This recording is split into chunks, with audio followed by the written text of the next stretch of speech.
Біздің үйдегілер тойдан қайтқанда. Балалар тойға апармас, жетім қозы сол әр дастарханның басында жүр. Шұбырып айбындар. Мен ойладым, мына тиектің балалары екен деп. Жайшаны? Мұрнынан шарик шығарып отыр ғой, өнерін көрсетіп. Астыңа подарка бер. Жұмысың көтерілсе, күмә соғыл. Подарка берген бір бұрышқа лақтырасың, бір қарасаң тамада ойын ойнап жүр ғой. Не подарок беріп? Айна тарақ берген жоқсың ба өзің? Sonra бердім байбалау. Бағана тамада ойында бір нәски әпкеңіз десе, нағып иманныге маған жармаса. Не бұл? Ай, білесің ғой, жыртық екен. Маған қарасам міне. Бүтін берем ғой, екеу екі бөлем. Мынаны қазір тікпесең, сен Ей, анау қайда? не анау? Кішкентай боламыз. Ойбай, сор заречки сұрағандай болдың, қақта білем мен оны. Ұйықтап қалдым тағы тойханада. Bir gün тойхана балабақша қыламыз біз. Ақ кел енді бар. Сен әкпесей?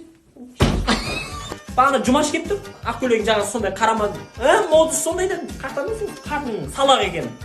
Алдыңғы тойдан бері жуылған жоқ қой. Қашан болып еді ол той? Bir жыл болды ғой, бір жыл. Әлі жуылмады ғой. Қап-қара болып тұр ғой. Кірсам беш өзім жойын.